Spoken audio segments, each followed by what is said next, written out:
எப்படி எழுத போறோம்? ஐ வெக்டர் தனியா எழுதுங்க, ஜே தனியா எழுதுங்க, கே.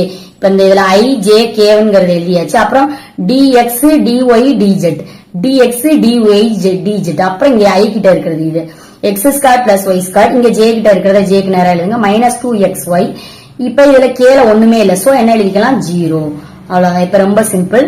ஐ வெக்டர் எடுத்துக்கோங்க. இப்ப இந்த ஐ வெக்டர் எடுக்கும் போது இந்த லைனையும் இந்த லைனை கட் பண்ணிடுவாங்க, இந்த லைனை கட் பண்ணிட்டு இந்த பேலன்ஸ் உள்ளதை மட்டும் நம்ம இன்ட்டு பண்ணுவோம். ஆல்ரெடி நிறைய சம்ல பாத்திருக்கோம். சோ இதை எப்படி எழுதுவோம்? டோ by to Y into 0, to by to Y into 0. அப்புறம் இந்த லிமிட் அப்ளை பண்ணும்போது என்ன ஆகும்? ஒரு மைனஸ் வரும். ஓகேவா? எப்பயுமே இப்படி கிராஸ் பண்ணும்போது ஒரு மைனஸ் வரும்.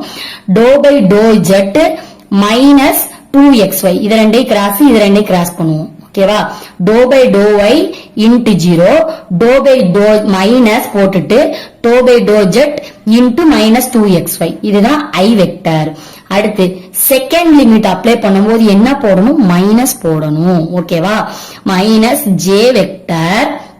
இந்த ஜே வெக்டர் வரும்போது இது க்ளோஸ் ஆகும், இது க்ளோஸ் ஆகும். சோ இப்ப இங்கிட்டு இங்கிட்டு கம்பைன் பண்ணுங்க. டி டோ by to x 0, to by to x 0. அடுத்து இந்த கிராஸ் வரும்போது என்ன பண்ணணும்? மைனஸ் இங்க. ஓகேவா? இந்த இது doe by doe zed X square Y square. ஓகேவா? Doe by doe zed X square plus Y square போட்டாச்சு.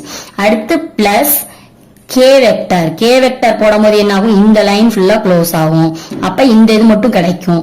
So doe by to X minus doe by to X minus 2xy. இது வந்து into doe by to X minus 2xy. அப்புறம் என்ன போடணும்? Minus போடணும். Minus போட்டுட்டு doe by to Y X plus Y square. ஓகேவா? Doe by to Y X square plus Y square. அவ்வளவுதான். ஓகேவா? இப்ப இதுல 0 இருக்கு. 0 இன்ட்டு எனிதிங் 0. அப்ப இந்த டேர்ம் 0.